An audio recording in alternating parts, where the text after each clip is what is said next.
if you are in mourning for a Palestinian person, if you are in mourning for an Israeli person, I want to say that all of this fear and all of this grief is the reason we have come here today to demand one thing: ceasefire!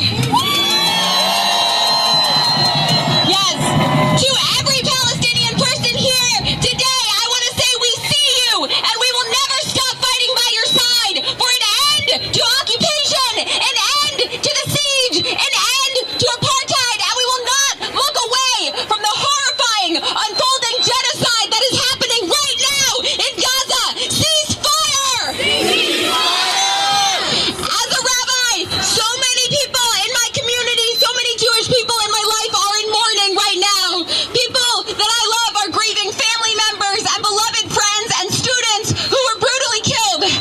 So many in my community have learned over the past 2 weeks that their friends and family are among the hostages. Our hearts are broken and our grief is massive. And so many Palestinians in my life are also in mourning right now and are living in terror as they lose contact with loved ones in Gaza, as the death toll rises and rises in Gaza, where there is no food and water, where there is no electricity or fuel, where there is no safe place to hide, and there is no way to escape as bombs rain down without end. We have no choice. We have no choice but to face all of this suffering, to face all of this loss together. We face all of this loss, and we face a brutal 16-year siege. We face ongoing Nakba. We face decades of occupation and dispossession, and we face a cycle of death and violence and fear that existed before 2 weeks ago, and in this moment is only becoming further entrenched. That is why we are here. That is why every one of us is here in this moment, to tell our government, to tell Congress, to tell our electeds: ceasefire now! Ceasefire is the only way to stop even more death. Ceasefire is the only way the Israeli hostages, children and elders come home. Ceasefire is the only way thousands and thousands more Palestinians do not die, trapped in Gaza, trapped under the rubble of Israeli bombs.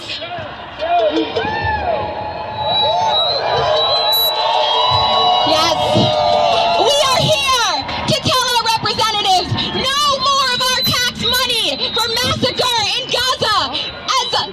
We are here to say no more money for massacre. And for me, as part of the American Jewish community, I and so many others are also here to tell Congress, not in our name, not in our name. We say the answer to all of this grief cannot be more death. The answer to grief for Israeli civilians cannot ever be starving 2 million Palestinian civilians of food and water. Let in humanitarian aid now! The answer can never be and has never been continued occupation, apartheid, and the denial of Palestinian humanity. That is not a path to lasting mutual safety. That is not a path to healing from grief. And that is not a path where our shared liberation is possible, because our shared liberation is possible. I want to say that as a rabbi, a huge part of my life is being with people in the final moments of their lives. And a huge part of my life is being with families in the final moments and the first moments after death. Grief is sacred. It takes space and time. Life is also sacred. Today we have to grieve and fight for life all at once. We fight for life and we sanctify life. To every family in mourning, may God comfort you. To every family living in fear, especially every Palestinian child and adult and family living in fear when there is no place safe in Gaza to hide, may God protect you, may God shelter you and those you love, and may we mourn and may we fight like hell for the living. Amen.